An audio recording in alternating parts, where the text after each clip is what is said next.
In this video, we're going to be talking about how to stop obsessing over someone you know. Maybe you just can't get that special someone out of your head. It could be an ex.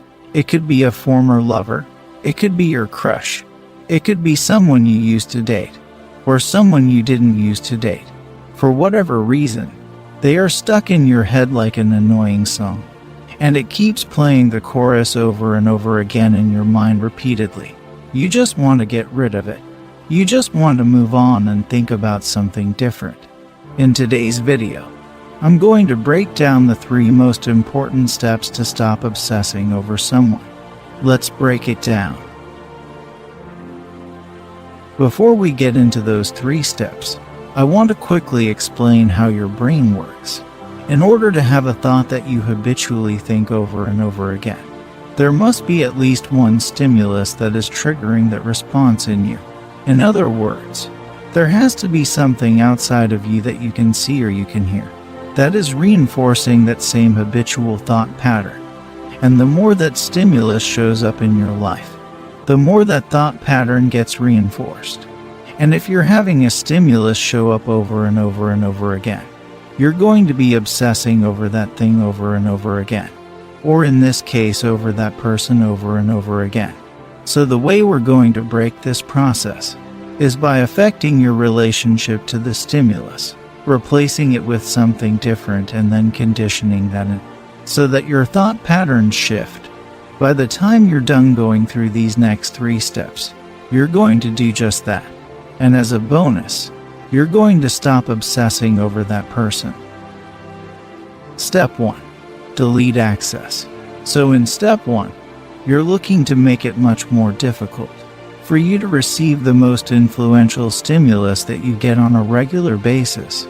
In other words, you're making it harder for you to see or to hear this person.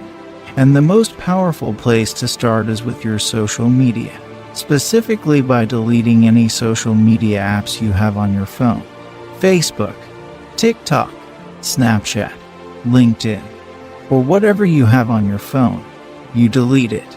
So why do this? Well, first of all, I'm not suggesting for you to delete your entire presence on social media. That's not at all what I'm saying. I'm not saying to delete your profiles. I'm saying to delete the apps that you have on your phone.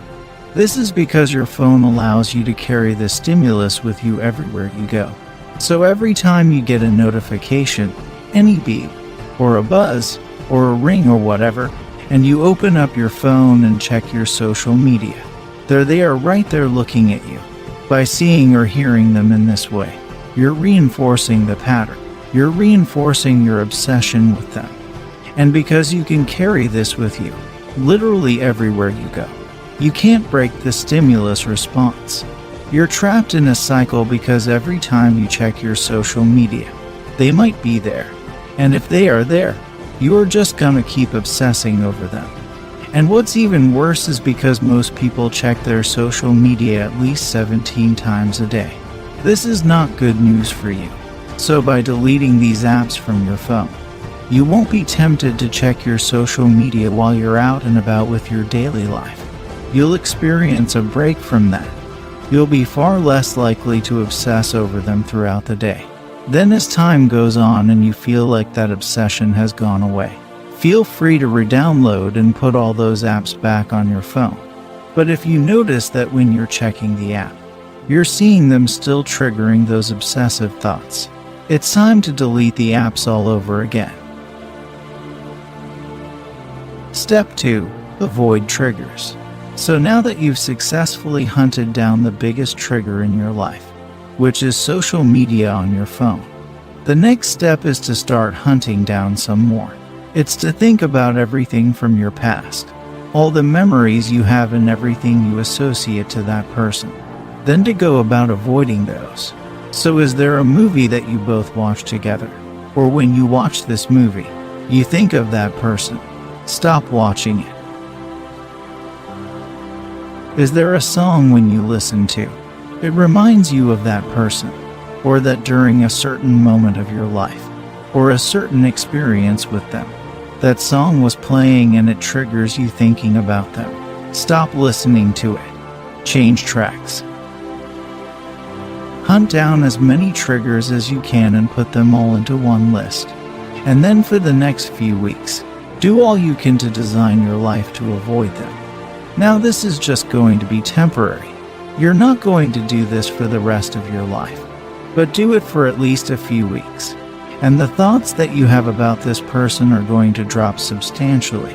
And then again, just like in step 1, once you are obsessing about them less, or thinking about them a lot less, then gradually reintroduce these things into your life. Step 3. Get connected. After eliminating or avoiding the biggest triggers in our life when we think of this person, we've made a lot of progress, but it's still not enough. The final piece of this comes from replacing those activities, or those experiences that remind us of them, with new things that have nothing to do with this person at all. Because if we skip this step, we're far more likely to backslide and start thinking about them again. So what you want to do here is start by brainstorming a list of activities, hobbies, resources, or people, just new experiences that have nothing to do with this person at all, that are totally different in every way. You have nothing associated to them. Literally a blank canvas. The best way to go about doing this is to find a group of people that all do that activity with you. And so now you're spending time with them when you can all do this together. And now you're in a new community. For extra credit, choose activities that hold you accountable for being there. So for example, if you join a book club and they meet once a week, and it's expected for you to show up, or you have to bring something every time, then you're far more likely to follow through and make that a habit in your life.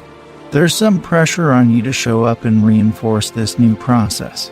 If you do that, you're going to be far less likely to think about that other person, and you're going to welcome these new experiences in your life. That'll take up your new time and your new energy, because you'll have nothing left to obsess over that other person. So that's it.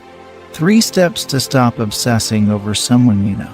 Delete access, avoid triggers, and get connected.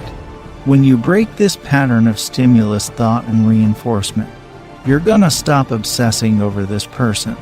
And now you're free to start thinking and focusing on different things.